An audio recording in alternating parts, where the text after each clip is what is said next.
And Philip IV, the French gave all their kings for the longest time. They gave all their kings names like the Hammer, that's Charlemagne. There was another one named Charles the Fat, Charles the Bald, and yeah, another one earned the title of Charles the Simple. Not a very, anyway, Philip IV is called Philip le Beau, or otherwise called Philip the Handsome. In this case, the word fair doesn't mean he's not known for being a just man. But fair in this case meant he was good looking. Philip the Beau, Philip the good looking. He is one of France's more powerful kings. Because he needed money, he instituted the Estates General.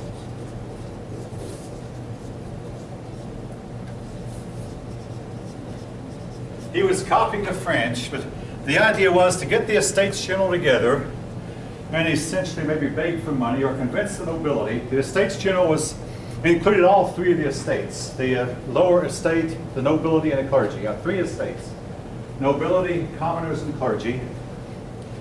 The Estates General was destined to go for 130 years without meeting. To make long story short, never did become powerful. Then finally, when King Louis XVI called into session, it chopped his and his wife's head off. But that's jumping ahead of the story quite a bit. But it never did amount to what Parliament did. Today, France does not have an Estates General, but he instituted the Estates General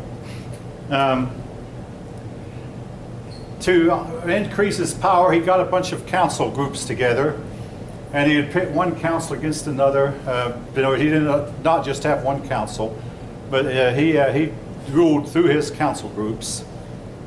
And under him, France became the wealthiest kingdom in Europe and the best run kingdom in Europe. Now, folks, when I say the wealthiest, I'm going to digress here.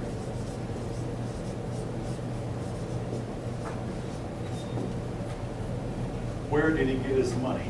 All right, folks, purely and simply, he stole it from a group of people called the Knights Templar. How many of you have ever heard of the Templars, by any chance? All right, several hands are going up. All right, essentially, I'll tell you, I'll run through the story of them now. The Templars were started during the Crusades. Supposedly, two men who were descended from the Merovingians were guarding Solomon's stables. And of course, if you know anything, remember, the Merovingians claimed to be descended from King Solomon. So these two men supposedly discovered a big, super secret that was buried underneath Solomon's stables. And they used this secret to accumulate a whole lot of wealth. Essentially, the secret consisted of, if you set up a banking business, they can get the trust of the people.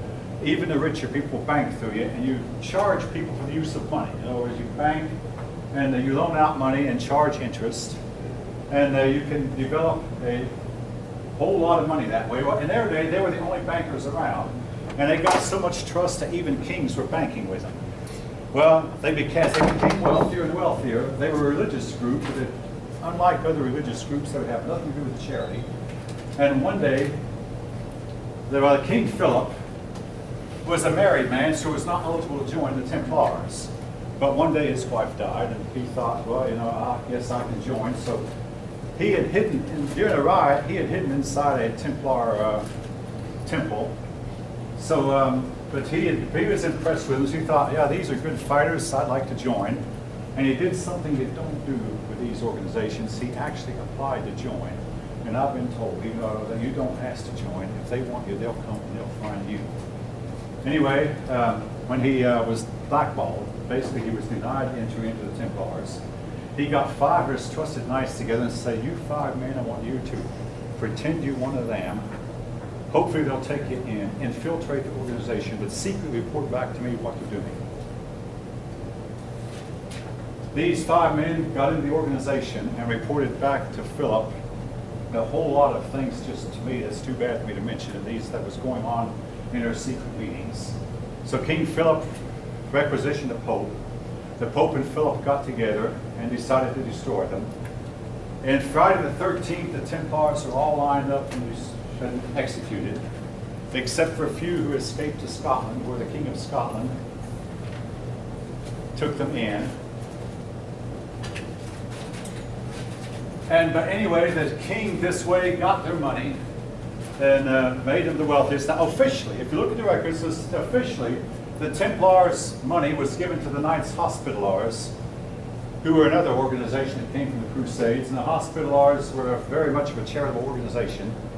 As for the Templars, they told the King of Scotland that, oh, most of the treasure, King Philip did not get the better part of our treasure, most of it we took to the land of America across the sea. Now, you may have been told that this land was not named America until later, but that we took to the land of America across the sea, and it's buried there. And there have been many people looking for Templar treasure here in America. There is evidence, in fact, Templar artifacts have been found in America, and evidence that the Templars did, in fact, come to America and bury their treasure here. All right. Anyway, that's basically the story of the Templars in brief. They did later help the Scottish win a battle against the English when the English king invaded Scotland to conquer the Scots. A bunch of hooded knights appeared on the battlefield. King Edward II of England got spooked and ran off the battlefield. And of course, if you know anything about the army, when you see your commanding officer run pell-mell from the field, guess what? All the men did. Edward's men all left the field, even though they actually outnumbered the Scottish army by 2-1. They outnumbered them, but they didn't know that. What they noticed, their king was running pell-mell off the field, so when their king ran, every man from the generals to the privates ran off the field themselves. And King Edward had to sign a treaty giving Scotland their independence. It's believed that these troops who showed up were Templars, even though none of them were killed in the battle, and none of them actually fought. They just simply spooked the king and spooked the whole English army. And the English army left the field. But nevertheless, Robert Bruce was, the King of Scotland was victorious. This is basically the story of the Templars. Philip the Fair was the one who took their wealth and executed all of them he could get.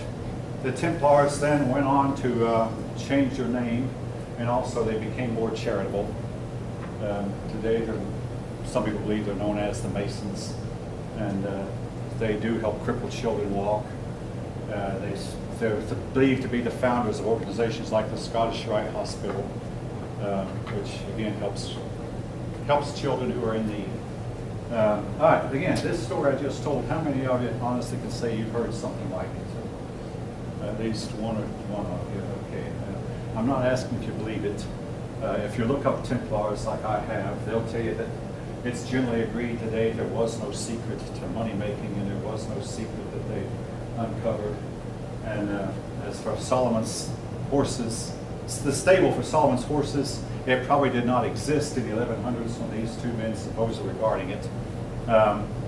Nevertheless, that's the story that they told, the story that's come down to us. The Templars had a goal to build an ideal state. They tried it in Europe, and nothing they did in Europe worked. So they wound up building an ideal state. We know of this ideal state today as the United States of America. Practically every one of America's founding fathers were, and it's as well known, were Masons. All right, I'll leave that story. But anyway, Philip the Fair, the one who rounded up and executed the Templars. Now, the next king of any importance was Louis XI. I mean, I think he was known as a spider because his arms and legs were so skinny and so long. I would guess that. But again, these French people gave their kings all kinds of names, and some of them were not so complimentary. All right. Holy Roman Empire, next.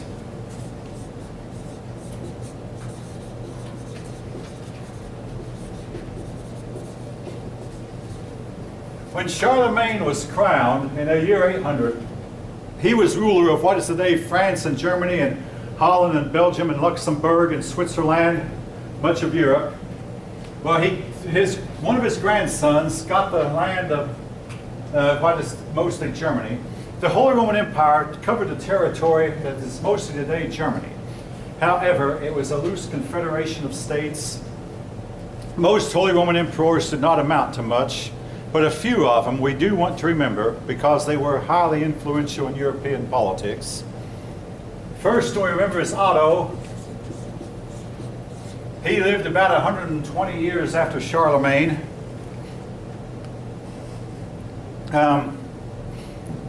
Under him, it was decided that because he had the title of Holy Roman Empire, that he should rule Italy as well as Germany, even though he was a German.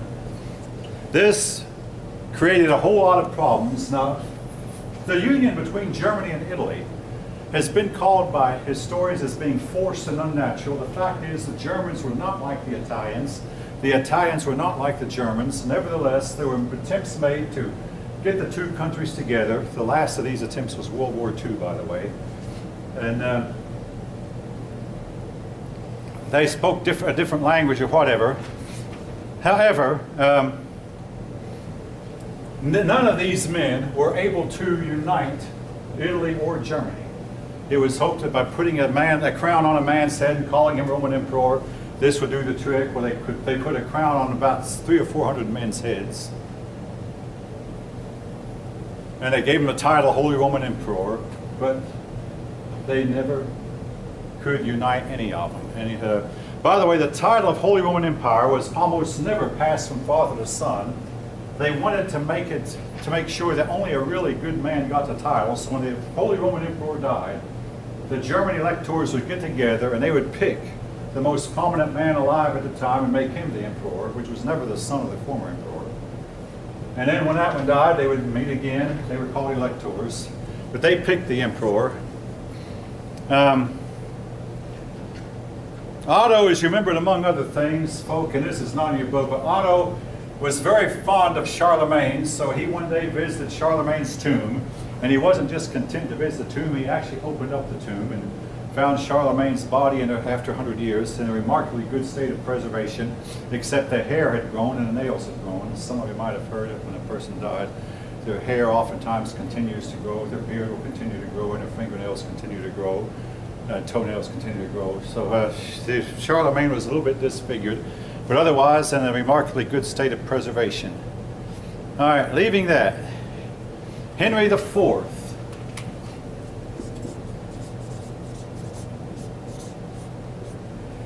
This is Henry IV of the Holy Roman Emperor. Now, he was not the next one after. Again, I'm skipping over a whole lot of them because this is just a survey course.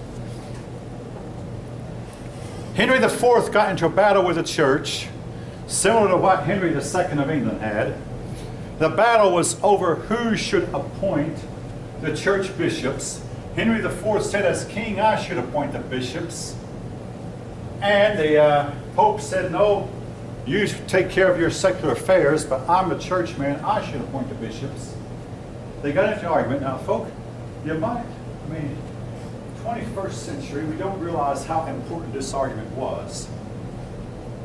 But it really was, because when all the smoke had cleared in Europe, Western Europe maintained a separation between church and state that you don't find in other parts of the world, except for maybe the United States. But again, the fight between church and state, in the long run, when the smoke had cleared. Now, at one point in the history of the Western Christendom, the Pope was the most powerful man in Europe. He could tell the kings what to do. This was bad.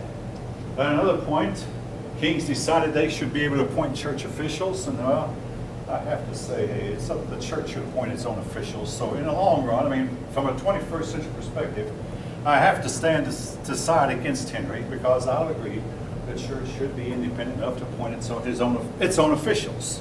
But again, this took mankind hundreds of years to eventually figure out. Anyway, Henry IV found his land put under interdict. This is the way the popes got their way. Once the land was under interdict, no marriage could be performed, no extreme unction could be performed. That meant everybody who died while the land was under interdict was lost. None of the sacraments could be performed. Nobody could be baptized. Nobody could. Well, Henry had to yield to this. In those days, nobody would stand up to that. So Henry went to the Alps, where the Pope had his summer home, and he walked in the snow in the Alps for 4 days.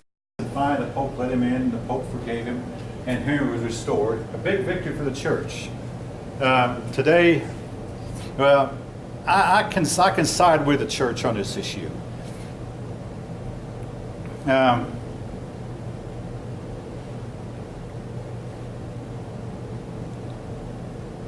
Next one of interest is Frederick I.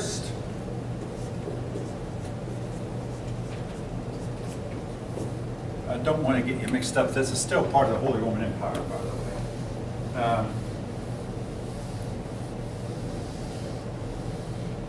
Frederick I is known as Frederick Barbarossa, or the Redbeard. Now, again, when I was in graduate school, I read biographies of all these men, Frederick I and his nephew Frederick II. Frederick I was a German, like the other Holy Roman emperors, but he wanted to be the emperor of all of Italy, and he tried to rule in Italy, but he was opposed. The Pope opposed him. The Germans under Frederick would send armies from Germany to Italy to try to conquer Italy and force Italy into line. And most of the time, by the time these armies got over the Swiss Alps, up and down one mountain after another, by the time they got to Italy, the armies had lost a whole lot of men and a whole lot of equipment. And a lot of armies were lost fighting in Italy because the Italians were there waiting for them, and the Italians were used to the climate. The Germans were not. Then particularly the states in northern Italy. Now, Italy at this time was divided into several states. Venice was its own independent state, so was Genoa, so was the Papal States, so was Naples, Sardinia, Savonia, Sicily. Several independent countries. Florence was its own independent country. The northern ones, most notably Venice and Genoa, opposed him strongly. And Frederick I was never able to conquer or subdue Italy, though he's remembered for trying. Now, Frederick came to a tragic end when he went on a crusade. He and Richard the Lionhearted and Philip Augustus of France, Richard of England, Philip and Frederick got together, and all of Europe thought, this crusade is led by Europe's three most powerful kings, that Muslims do not have a chance. Well, the Muslims did have a chance because Frederick tried to cross the river with his armor on and was drowned. Bad, good, bad. A lot of simple, more uneducated German people to this day believe that Frederick Barbarossa, their red-bearded emperor, is going to one day come back to them. He's destined to come back. But anyway, Frederick was drowned, and Philip Augustus just turned back and left Richard to fight by himself, and Richard could not handle Saladin. All right, which takes us up to Frederick II.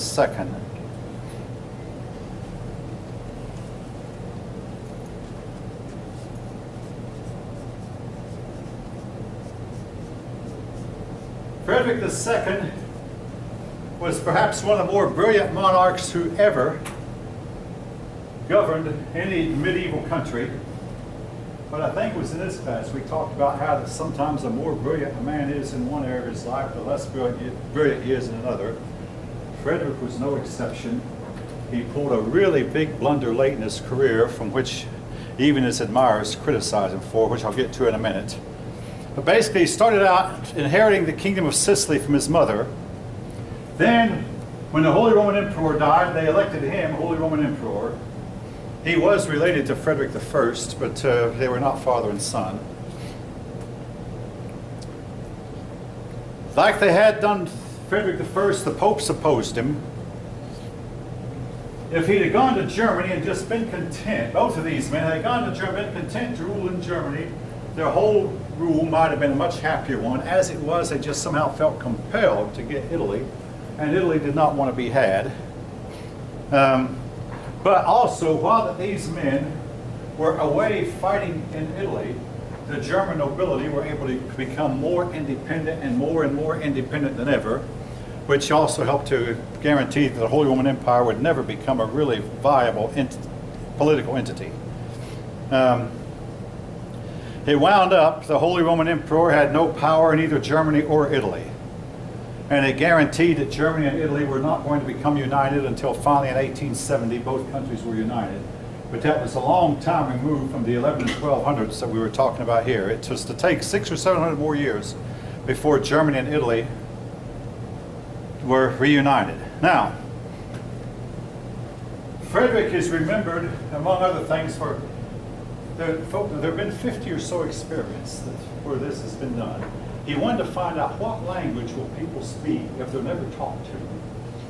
So he got a bunch of babies together and told the nurses, don't ever talk to them.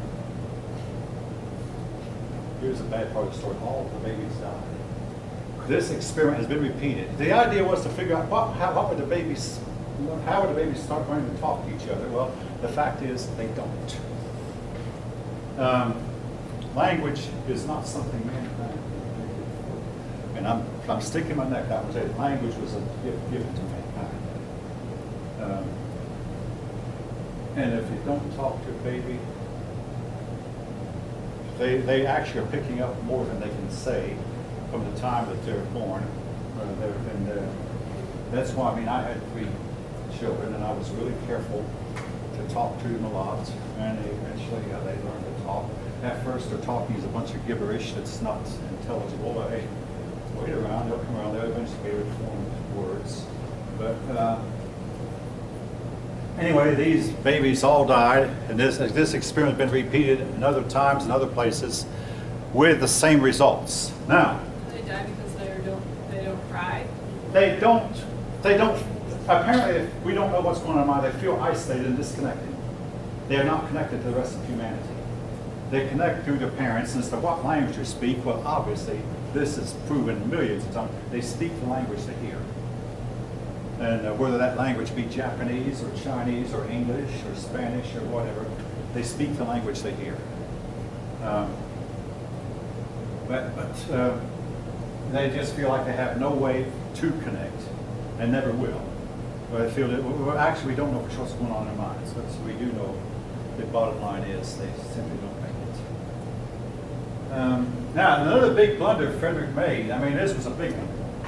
He was engaged in a war one time, late in his career, and he decided, if we're in a war, got together his top officers, the top rank nobility, and said, let's all go to the woods and hunt. And you men stay here and wait until we get back. Frederick and his men went into the woods, engaged in a hunt. Now, again, keep in mind, in Europe in those days, only the nobility were allowed to hunt. That's why in this country we're really careful to grant hunting licenses to anybody regardless of whether they're highborn or not. Hunting is somewhat of a lost art. You can tell it by how many deer we hit. We're not killing the deer all fast enough, folk. And my dad loved to hunt. I don't. So I can't knock it. And yes, I've hit a deer. My son has hit a deer. My 2 daughters haven't yet, but my wife hasn't yet. Maybe it's only a matter of time. There were too many deer. And anyway, leaving that, Frederick, on his way back, his men noticed they were smelling smoke. When he got to camp, they found that Frederick's entire army had been annihilated and all of his equipment burned up in smoke. And even his biggest critics have condemned him for going on a hunting trip. He knew the enemy was nearby, but he didn't know quite where the enemy was. But he knew they were somewhere near, and basically the enemy saw him leave with his top officers. And as for his men, without top officers there to direct them and organize them, they didn't have a chance. I mean, so much of fighting involves organization. Without Frederick, if Frederick had been there, the whole outcome might have been different. As it was, he and his top officers were gone. The men were left to fend for themselves, and they were annihilated. And Frederick never did recover from that loss. All right.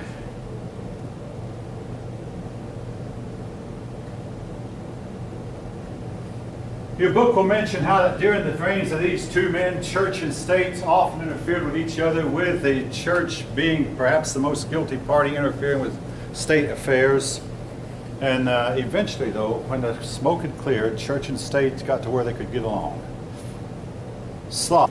All right, the word slave comes the word Slav. And I'm not recommending you do it, if you ever read Adolf Hitler's Mein Kampf, Hitler looked down on these people. They were looked down on throughout much of history. They originally were from Mongolia. In the history of mankind, wave after wave of Mongolians have come into Eastern Europe, including the Slavs, the Huns, the Bulgars, the Magyars, the Finns, the Avars, the Turks, and finally the Mongolians themselves. Wave after wave of Mongolians, as Mongolia would get too dry to support people, they would come out by the tens of thousands. The Slavic people divided themselves up into several ethnic groups, and eventually they mixed in pretty well with Europeans. The ones in Poland, Czechoslovakia, and Hungary became Roman Catholic. The ones in the Balkan region in Bulgaria and Greece, and they became Eastern Orthodox Catholic. In their travels, the Slavic people encountered the Vikings, whom they called the Rus, and that's where we get the name of Russia. From the Rus, whom the Slavic people encountered. And the Russians are a mixture of European and Mongolian stock. It has been said, scratch a Russian, and underneath that Russian skin you're going to find a Mongolian, which is there's a lot of truth in that. Again, the Slavic people who became slaves in Roman times, because the Romans would go out and capture them. They were tribal peoples, and these were the kind of people that mankind enslaved. And the Slavs would sometimes get long bamboo shoots and hide underwater and breathe through the bamboo shoots. But the Romans learned that if you see a bamboo shoot, it's turned at a different angle than the others. There's probably a Slav on the other end. So pull up that bamboo shoot, and a Slavic person will have to come to the top. Because normally these bamboo shoots will all go in one direction, and the Slav were not careful enough. The one he was breathing through would be pointed at a different angle than the other ones, and that way the Romans would know that, yeah, he's down there breathing through the tube. And they would bring him up and make a slave of him. Again, Hitler looked on these people as inferior, and he said that it's okay to go in and take the lands, and he saw no moral compunction against it. The result was, when World War II ended, Germany had less land than it had before, and the Slavic people were victorious. All right, Russia. Originally, the capital of Russia was at Kyiv. Now, folks, don't try to correct me on the pronunciation of this. I have looked it up. I used to think it was Kyiv, but it's actually, I believe, I'm pretty certain it's pronounced Kyiv. Now, if any of you know different, you can correct me on it. But anyway, they were led by a man named Oleg, who was a leader, like a tribal leader who settled in Kyiv. And for the first few hundred years of Russian history, their capital was there. But they started off, they were worshiping Thor and Odin and the Viking gods.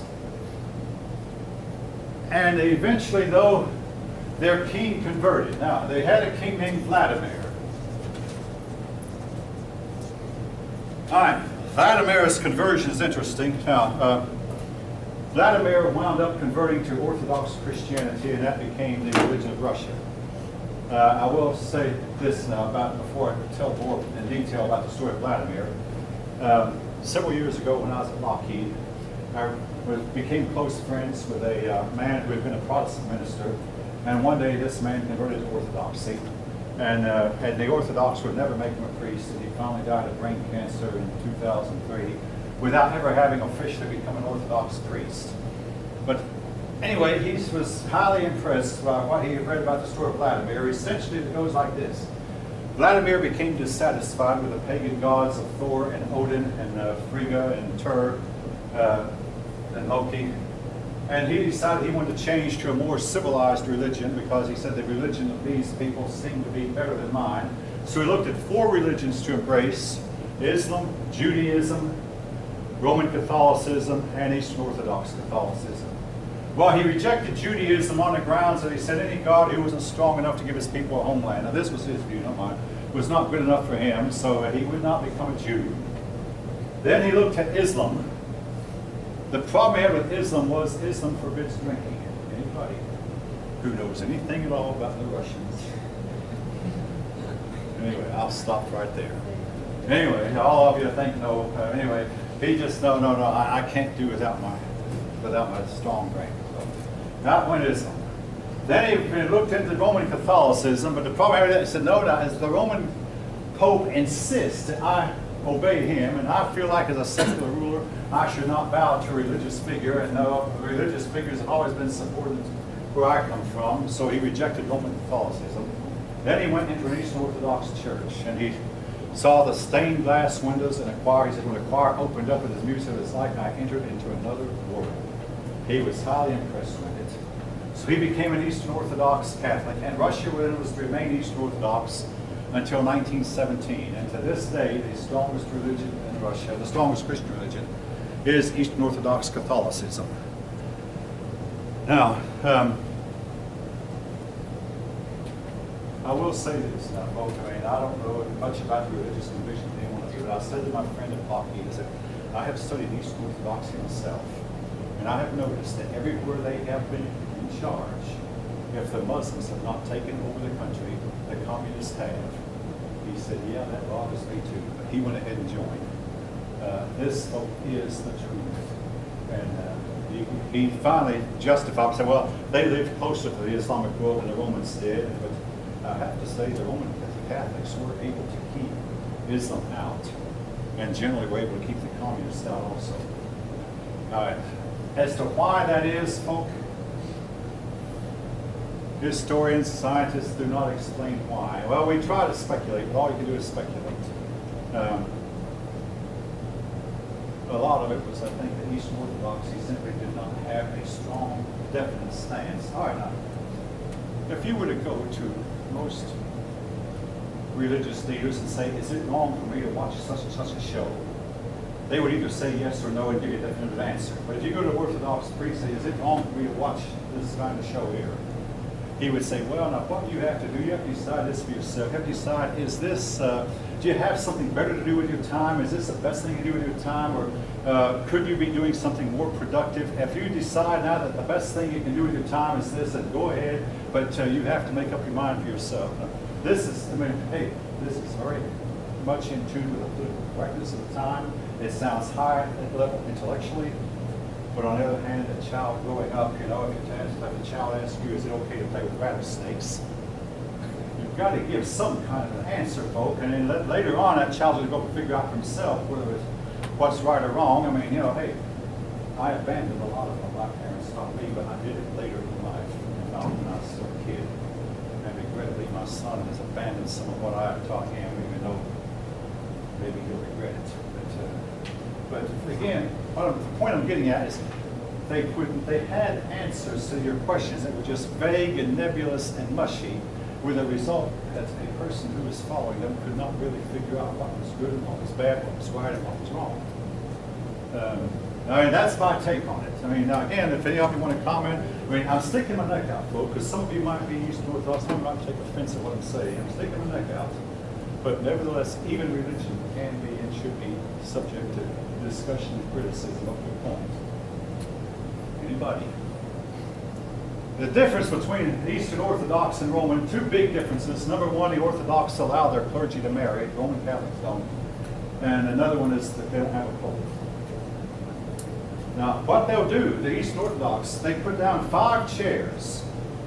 The first chair is for the Patriarch of Constantinople, the second chair is for the Patriarch of Jerusalem, the third chair for the Patriarch of Alexandria, and the fourth chair for the Patriarch of Jerusalem. Now, the 5th chair is for the Pope of Rome. And they're saying to the Pope, if you want to come and join us as one of the boys, with no power over us, you're welcome to join. For 1,000 years, no Pope has come in. They say, you can join up with us as you go, but if you insist that you're going to be in charge, stay home. Well, the Popes have stayed home. All right. But again, the split occurred between Eastern Orthodox. The split occurred, well, actually, there were 2 splits. The last one occurred in 1054, I believe, somewhere around there. Anyway, so much for Vladimir. Russia was in a point, I mean, where they could not decide whether they were going to go with the East or the West, and this was to remain true for centuries. And also, Russia was to always feel like it was behind the rest of the world and playing what you call a catch-up ball. As long ago as in 11 and 12 and 1300s, they were trying, Peter the Great especially tried hard to get Russia to catch up, believing that the West was better and that Russia should embrace the West. And to this day, well, I got to say this, it may be that by the year 2016, the Russians have almost caught up. Now, 2 or 3 years ago, I still thought they were behind, and certainly during the time I was growing up, they were behind, but by now, they might be just on the verge of catching up. All right, so much for Russia for now. We're going to move on to chapter 13. High Middle Ages.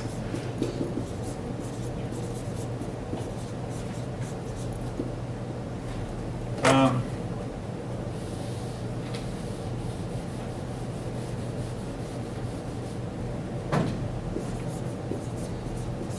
thought a couple of you were going to make a comment when I was talking about Orthodox. If you want to make a comment, go ahead.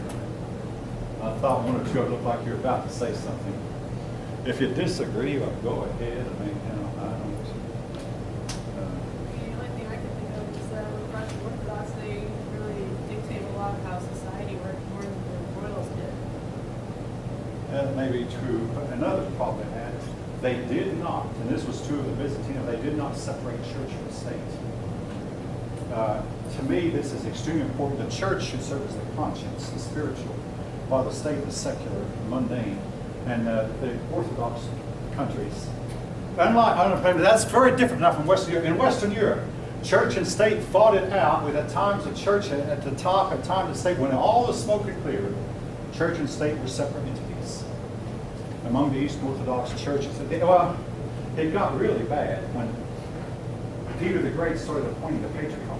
Yeah, that's what I was going to say. Yeah, Is that Peter the Great. And then it got so bad that Lenin, I mean, you know, the atheist, communist Lenin, appointed the patriarch who was head of the church. Well, that Peter the Great also massacred a lot of All the priests. Yeah. Because they criticized him for his adulterous relationship with a woman named Anna Mons for one thing. When he had a real wife, but he was living in adultery with Anna Mons. And they criticized, so he just removed the patriarch, you know. Again, at least in Europe, the popes were allowed to tell the king, you're living an immoral life, and the king could do nothing about it. Yes? So wait, what's the proper name of it? Eastern Orthodox? Orthodox? It's called it's sometimes called the Greek Orthodox Catholic Church. It's sometimes called the Eastern Orthodox Catholic Church. It was sometimes called the Holy Orthodox Catholic Church. And it's only put the word Orthodox there. Anybody will probably know what you mean. There's several names it goes by, including Greek Church, Roman, I mean not Roman, but it's Greek as opposed to Roman. But again, they're a lot like the Roman Catholics. They're a lot more traditional now than Catholics are. Generally, they're more traditional. Yeah. They have a different time to celebrate Easter than the rest of Christendom. And in some places, they actually still offer lamb sacrifices after the Old Testament. And they offer sacrifices of goats. This actually goes on in some parts of Asia, east of Turkey or Armenia, those places. I know this from my own reading, and plus the fact I had an Armenian woman in my class one time who told me about it. They still do it, and I'm not knocking it. I mean, you know, it's well, I don't advocate it. I'll put it that way on a personal note. Yeah, so there are some notable differences, but mainly they simply were not able to keep out the influence of Islam and communism, and part of it was simply they got a bad name for themselves among the poor Russian people when they would put gold on it. They used golden horseshoes instead of ironwork, golden horseshoes, and drive around with gold in the feet of the horses while the peasants starved. This actually went on. And I see a few heads nodding. You've heard this from other sources, yeah. And they wound up making a bad name for themselves. All right, anyway, I'll leave that. I could spend a lot of time talking about them. All right, again, if you're of that persuasion, if you want to speak up, you're welcome to do so. High Middle Ages. Now, I want to say this about the High Middle Ages, and maybe you know, it is believed, of the evidence we have, that the climate in the High Middle Ages was as hot as a firecracker. We have species of grapes that grew in Scotland that today will not grow any farther north than southern France. When the Vikings came to the New World, they described a grape that we know what kind of grape it was from the description. Today it won't grow any farther north than New Jersey, but they were growing it in Nova Scotia, Canada. Now, again, maybe these grapes changed over time, but it's suspected. Also, now it's known that when the Vikings went to Greenland, the Vikings started out farming Greenland. Now, your history books say, oh, they misnamed it to get settlers. No, the fact is Greenland was an actually grassy green land, very green. And the Vikings were farming in Greenland the same way they had farmed in Scandinavia. This is known. Then the Ice Age hit. And the colony that established Greenland died. And when 200 years later, the next Viking ship came over finally across the Atlantic to come and look for their fellow Vikings, they found the last ones in bed. Nobody had buried them. They were still in bed after 200 years, frozen. They had all died of starvation. If they had been willing to learn from the Eskimos, folks, the Eskimos knew how to handle it, but they looked on the Eskimos as being demons and wouldn't have anything to do with them. But the Eskimos were hospitable and generous, and the Eskimos could have taught them how to thrive in Greenland. Well, instead but what I'm getting at, folks, it's obvious that later, the High Middle Ages was as hot as a firecracker, and later, in the early 1300s, the climate cooled. All right, we're going to get to that. Well, when the climate cooled, 1/3 of Europe's population died, not to mention millions of people in China, Mongolia, and India, all based on the cooling.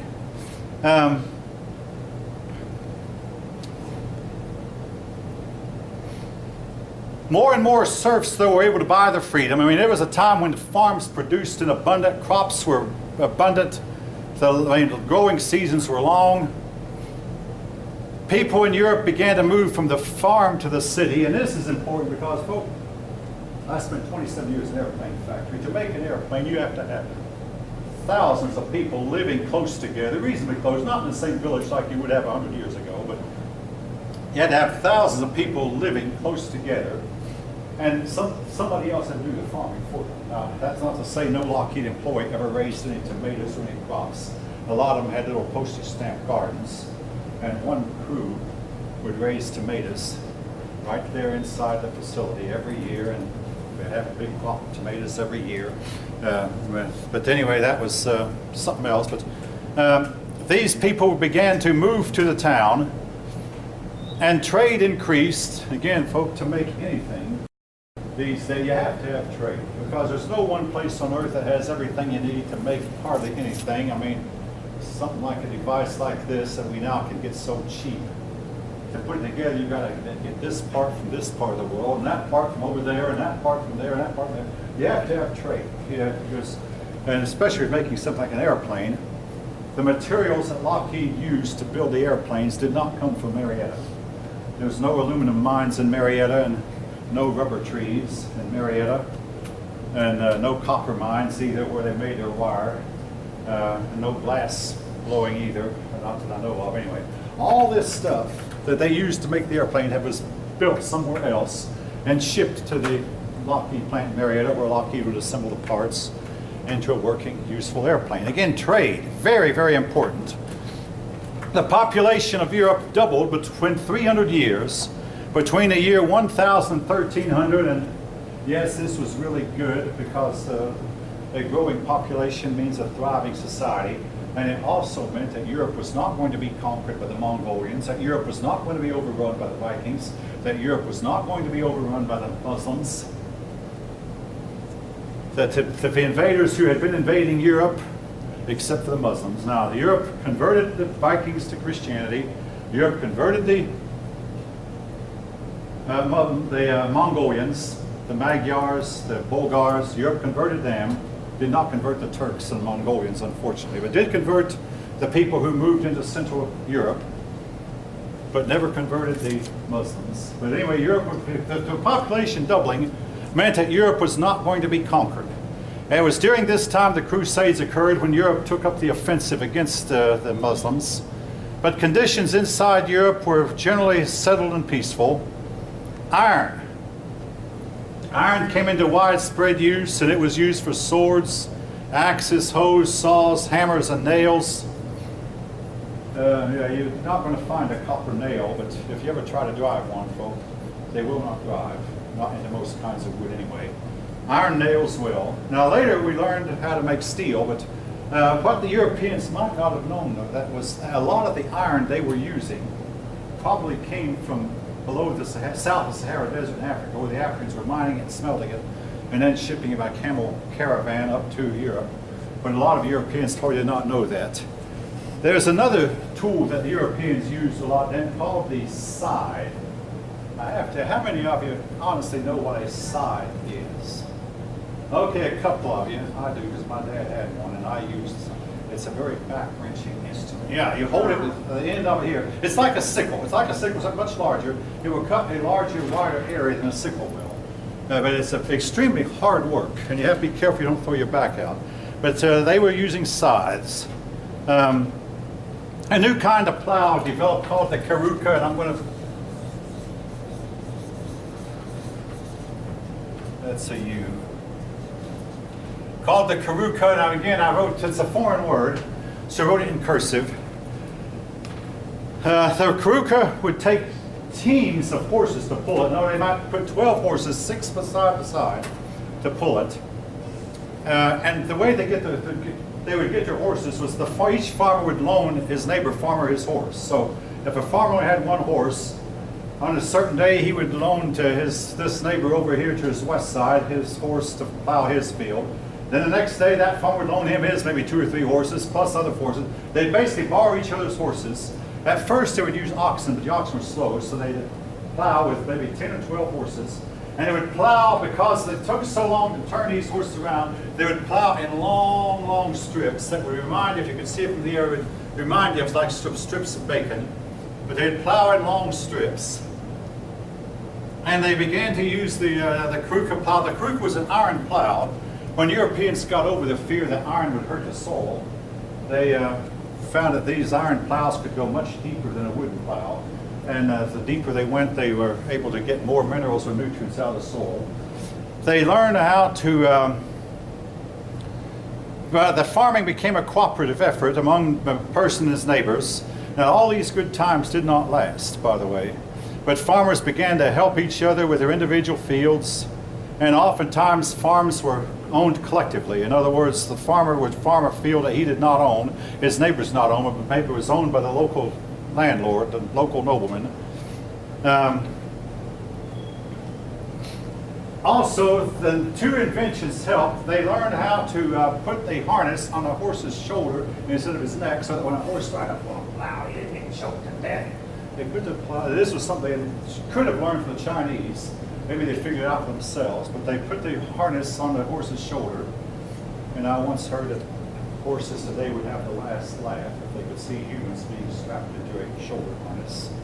But anyway, today, supposedly all of you will strap yourself in when you leave the campus into a shoulder harness. But at one time, the horses were strapped into a shoulder harness. And also, they developed the iron horseshoe, which the iron horseshoe did a lot to, to improve a horse's ability to pull a heavy load. Again, without the horseshoe, the horse had a tender foot. By this shoe would, I mean, I used to wonder when I was a child, how could that horseshoe protect a horse's foot? But then I realized that the tender part of the horse's foot would stick below his toenail. So the shoe simply elevated the foot up a little bit to where the tender part of the foot did not hit the ground. Any of you know what I'm talking about? Nobody seems to know. Anyway, yeah, you do? Okay, yeah, okay. But yeah, the horseshoe is a very valuable tool for any horse to have. It really is. But when I was a kid, I used to wonder how it would protect him, but now I think I know. They, anyway, these people began to build windmills, and I have to say this, the windmill is coming back into widespread use, even though personally I don't see very many of them, but the windmill is being used to generate electricity. But in those days they would use windmills to turn grindstones to sharpen their tools, for one. The grindstone, and also the grindstone would ground their wheat into flour, so they could use it to make bread. So they also built water wheels, and if there wasn't enough water, they would simply build dams, and then as the dam overflowed, it would turn the water at a water wheel. So they learned how to use water power and wind power. The problem with the water power was sometimes the creek level would get down and there wouldn't be any power, and the same with the windmill. Sometimes the wind didn't blow. And of course when that happened, they would get no power. But in short, Europeans learned how to produce more and more food. Farmers, now folk, don't you do this. They began to drain the swamps. Now, as recently as when I was a kid, our geography books would tell us the southern people are draining the swamps. and this is producing more and more farmland. The government has severely outlawed swamp draining these days. And if you're caught, you're subject to a very steep fine. It's called wetlands. The government is determined to preserve the wetlands for wildlife. But Europeans in those days did not have those government restrictions, so they started draining the swamps. They started clearing away a lot of the trees, cutting down the trees. Again, they had a bigger population, so they needed more land. So they'd get it by drying up the swamps, draining the swamps, clearing the trees, and then moving into the area that they dried. They practiced crop rotation. Let's say you have a farmer, your village has 3 fields, field A, field B, and field C. The first year you might plant barley on it, on field A, and then wheat on field B, and let field C lie fallow. Then next year you would let land field A lie fallow, plant barley on field B, and then plant wheat on field C. And then you can guess it, the third year they would let field, they plant wheat here, let field B lie fallow, and plant barley on field C. Now, today, we know a lot more about fertilizers, but see, the purpose is, they didn't realize that they were keeping the soil from becoming mineral depleted, because different types of fruit, different types of plants, that is, use different minerals.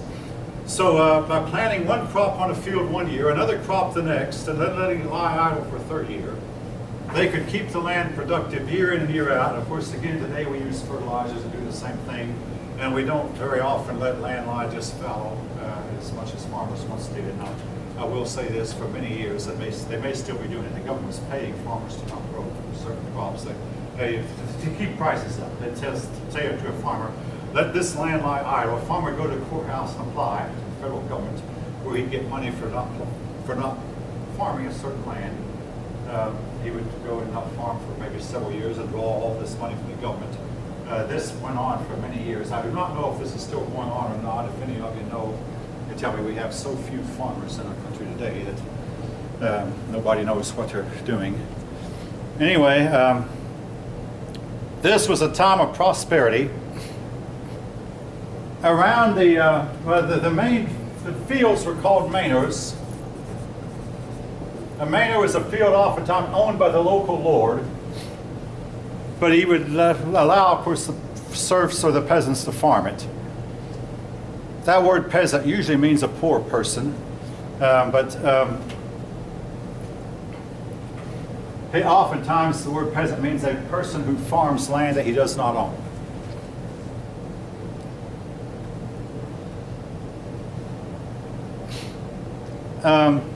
The serfs they went back and forth. At times were able to buy their freedom, but at times maybe a serf would buy his freedom, then his son would go back into serfdom. The economy went back and forth even during these hard times, even during these prosperous times. The prosperity was mostly a prosperity for the rich, with the poor not always benefiting from it. And again, this is simply a hard fact of life. The same thing was true in our own country's history during the Depression, and might be equally true now. I may not say this. I have 3 children, 2 of whom are trying to find full-time work. The other one's still in college, but the 2 of whom are trying to find full-time work cannot. And anyway, and my son, who wanted to be independent, has been forced back into the house. This happens to a lot of young people today, and I see at least one head nodding. I don't know when it will get better, folk, but anyway, a lot of your free people went back to serfdom after their fathers or grandfathers had bought their freedom. A lot of them went back.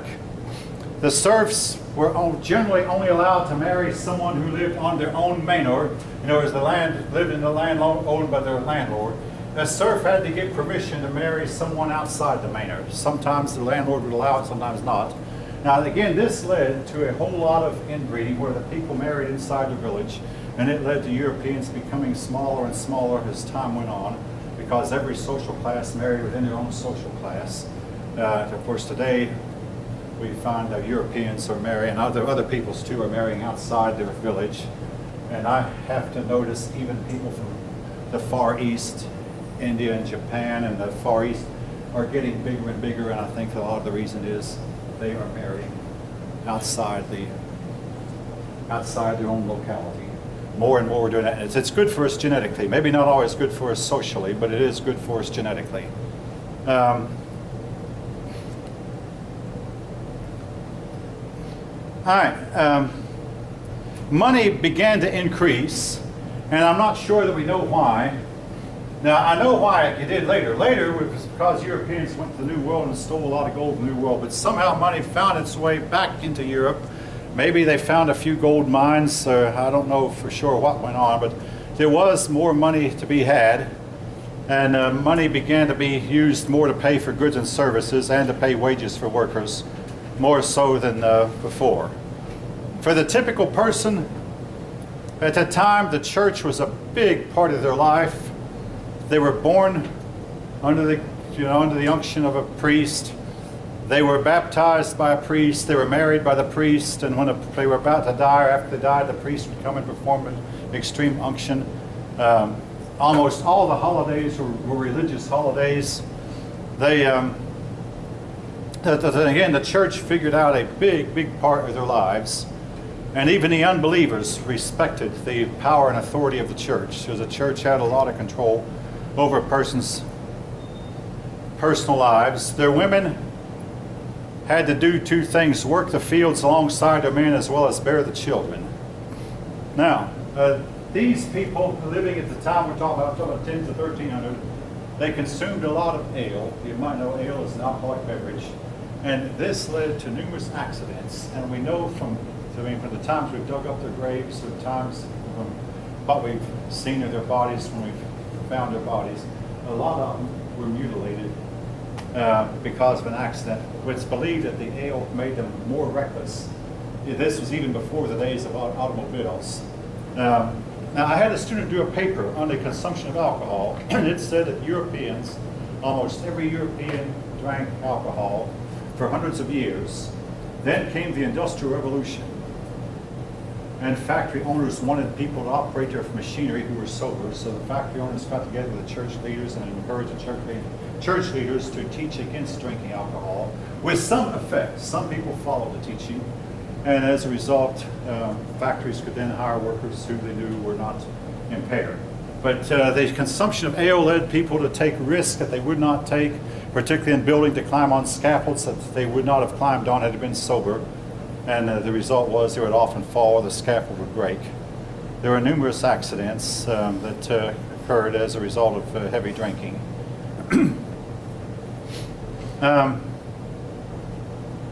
The size of the cities increased. Cities had to be located along transportation routes because cities grew based on how much money they could generate, how much trade you could generate, how many people they could get to live in them. So the cities would oftentimes be placed on a crossroads where two or more roads got together. And oftentimes when a serf was able to buy his freedom, the serf would move to the city, and he would get a job like being an apprentice helper or a helper to a cobbler or a cobbler. The word cobbler means leather worker. In this case, I mean, there's another kind of cobbler, but leather worker, shoemaker. Or he might become a blacksmith, an iron worker. There were several different kinds of professions a person could enter besides just being a farmer. European cities were not as big still as Muslim cities, but that was to come later. The water in Europe, the water from the rivers had become so polluted that it could not be drunk from even by those standards. So people had to either drink from wells or consume alcoholic beverages, which a lot of them did. The alcoholic beverages was cleaner than the water they had to drink. So a lot of times they would drink from wells.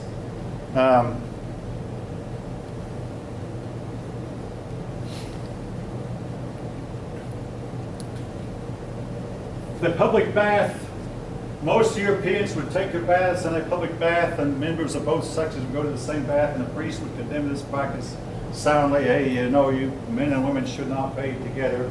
Eventually, though, when the plagues broke out, it was decided that public baths did a lot to spread the plague, so the public baths largely closed down when the plagues broke out.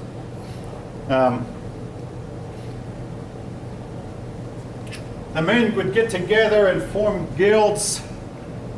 There were 3 stages. Your book mentions apprentice, that's the person who is learning. Journeyman.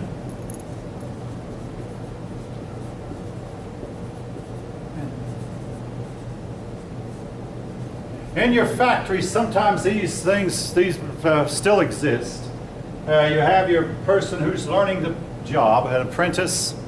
He was an unpaid helper, but he would start out maybe at 10 years old learning the trade. Then when he became about 17, he'd become a journeyman. That's where he was finally paid, but he was only paid a little bit. These people, the apprentice journeymen, would oftentimes run errands. Like if somebody ordered a pair of shoes, it was up to the apprentice to deliver them and collect the money from the customer rather than make the customer come to them. Journeyman, he actually put his hands on the work and learned how to do it. If it was a shoemaker, he'd learn how to cut the leather, sew the leather, shape the leather, and all the stuff that goes along with it. Shoemaking by hand is not an easy job.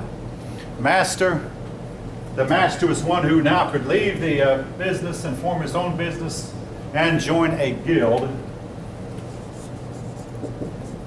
The guild was a lot like our trade unions, where people would get together and keep out the competition. In other words, if you bought a pair of shoes that were made by a gilded person, you could be sure that these shoes were the highest quality because the guild helped to guarantee they were high quality.